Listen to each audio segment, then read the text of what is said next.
Je vais donner la parole maintenant à M. Bernard Founot, qui l'a demandé aussi.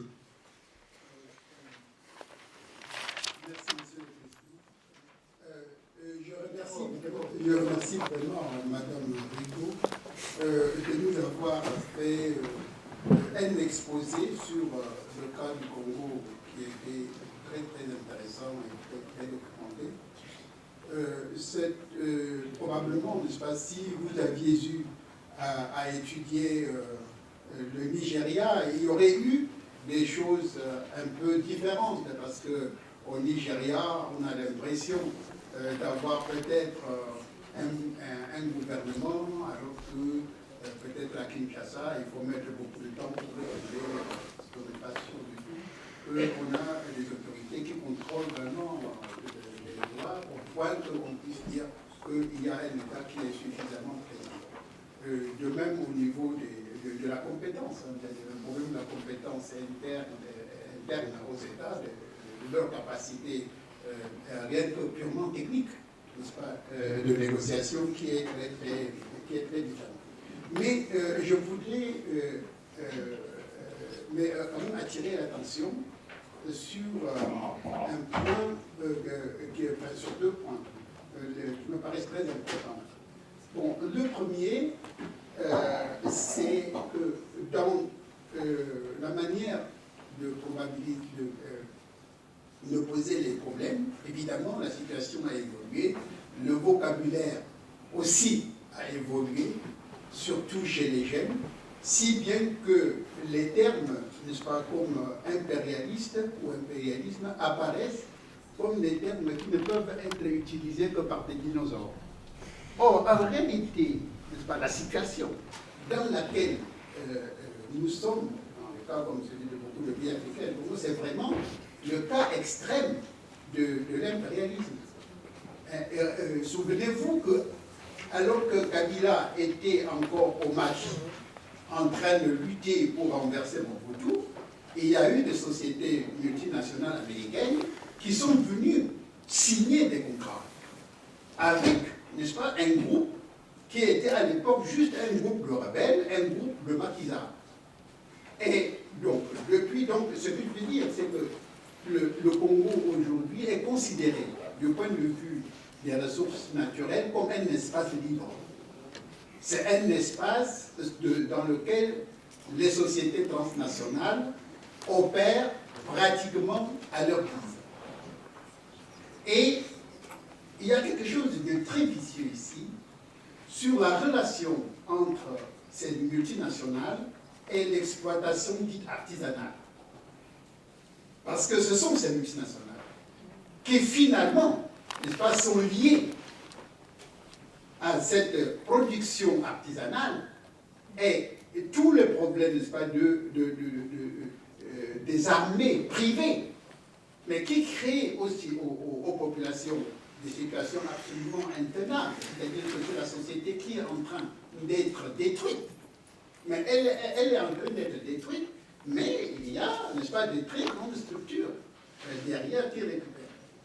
Et le fait que vous avez parlé de l'extraction minière en général, vous n'avez pas parlé de coltan, parce qu'il se trouve malheureusement que effectivement le Congo non seulement est un scandale géologique, mais il y a un certain type de minéraux qui sont excessivement importants dans les industries aujourd'hui, et en particulier dans l'informatique. N'est-ce pas? Donc, il y a peut-être aujourd'hui au monde seulement la Chine et le Congo qui le produisent. Donc, n'est-ce pas, les pressions qui peuvent être exercées pour que le gouvernement central ne se renforce pas, mais qu'il s'affaiblisse, n'est-ce pas, avec tous les mécanismes de contrôle. Donc, c'est un point important. Le deuxième, c'est celui de comment, la manière dont même les amis très sympathiques de l'Afrique parlent de la Chine. C'est-à-dire, n'est-ce pas, le discours en Occident, c'est que voilà, la Chine, n'est-ce pas, elle est venue là, elle s'introduit. Elle ne s'occupe pas du tout des droits de l'homme. Non. Elle vient, elle dit que le problème de pouvoir de l'homme, c'est le pouvoir, c'est le problème local, et il ne s'en occupe pas. Nous, occidentaux, n'est-ce pas? Nous sommes des champions, nous ne signons et nous ne travaillons, n'est-ce pas, qu'avec des gouvernements qui respectent les droits de l'homme. Mais pourquoi ce gros mensonge? Pourquoi un mensonge qui est tellement grossier que ça ne correspond vraiment à rien, sinon l'envers? Mais qui a mis le Congo dans l'état où il est? C'est la Chine. Donc, le problème, donc c'est pour ça que moi je dis, la Chine, n'est-ce pas, s'est présentée en Afrique en position de faiblesse, comparativement aux Occidentaux, avec beaucoup de besoins, mais pas de très grande prise sur le territoire, pas de passé colonial, donc pas de réseaux spéciaux. Il n'y a rien qu'on puisse comparer avec le réseau français de France-Afrique, rien du tout. La Chine n'a pas d'armée en Afrique. La situation de la Chine en Afrique, c'est la situation des pays très vulnérables. Moi, j'ai vu des films, quand je vois les Chinois qui travaillent, de la manière dont ils travaillent avec les Indiens, ce sont des gens qui sont excessivement super exposés.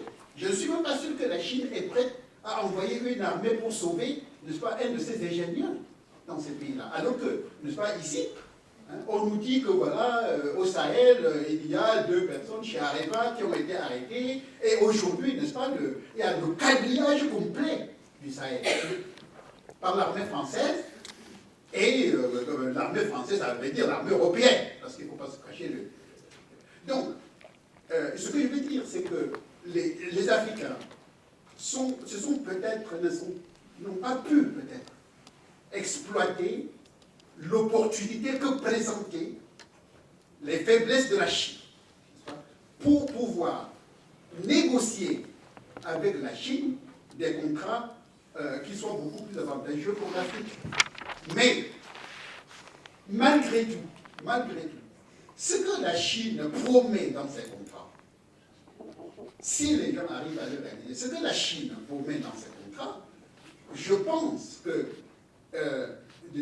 dans d'autres circonstances, je veux dire dans des circonstances où localement il y aurait des gouvernements beaucoup plus moins corrompus, moins portés à la corruption, cherchant davantage à acquérir des compétences pour pouvoir entretenir éventuellement les infrastructures qui vont être construites, au lieu tout simplement d'être là et de se prélasser. Je pense que sinon, n'est-ce pas, si ces conditions avaient été réunies, je pense que l'arrivée de la Chine, n'est-ce pas, aurait pu être vraiment, n'est-ce pas, une chance pour desserrer un peu l'étau de l'Occident. Donc, ce n'est peut-être pas fait partout, mais je voulais dire tout simplement que moi je souhaite que les amis européens, surtout ceux qui sont un peu altermontistes, qu'ils n'entrent pas dans ce champ, n'est-ce pas, de la diabolisation de la présence de la Chine en Afrique, n'est-ce pas, selon des motifs qui n'ont rien à voir avec les problèmes de fond. Donc, vraiment dernier point qui est lié au problème de la souveraineté, je pense que dans l'exposé que vous avez fait, à la fin, vous avez raison, c'est-à-dire, vous comptez sur qui pour changer la situation? Bon, en gros, n'est-ce pas, sur les organisations européennes. Bon, qui peuvent être un peu en relation avec un réseau local. Mais le problème fondamental du Congo et de beaucoup de pays africains, c'est de pouvoir affirmer la souveraineté réelle sur leurs ressources. Sur le territoire. Que ces ressources, on va me dire, qu'est-ce que le gouvernement va faire? Est-ce que le gouvernement va bien les utiliser? Comme la Banque mondiale nous a fait marcher dans le cas du Tchad. N'est-ce pas? La Banque mondiale, elle a signé avec le Tchad au premier contrat. Ah oui, on met dans le contrat que telle proportion va être affectée à la lutte contre la pauvreté. Que telle proportion va faire ceci. Bon, d'abord, c'est ridicule. Et c'est mensonger. Et c'est vraiment cynique, totalement cynique. Hein, parce que le problème, que ce soit au Tchad ou au Congo, ce n'est pas que la Banque mondiale vienne dire quelle proportion. Le problème pour ces pays-là, c'est d'avoir des gouvernements qui sont responsables. C'est ça la vraie question. Et qu'on ne me dise pas que le gouvernement n'est pas populaire. Parce qu'un gouvernement qui n'est pas populaire, mais qui est national, et les gens peuvent lutter, n'est-ce pas, pour transformer, pour qu'il devienne un gouvernement qui réponde aux besoins internes.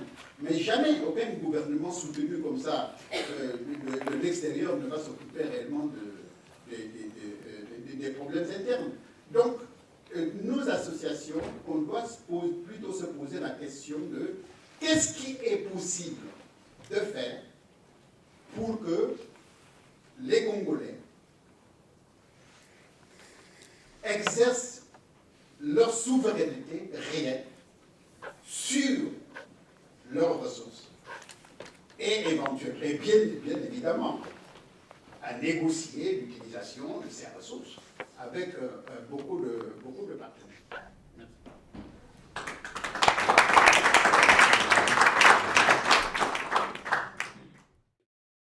Merci beaucoup de votre intervention. Véronique Rigaud veut peut-être répondre dans un premier temps. Oui, très brièvement, je pense que globalement, on est tout à fait sur la même ligne et tout à fait d'accord avec votre analyse. Simplement pour réagir à votre dernier point, effectivement, c'est ce à quoi on travaille.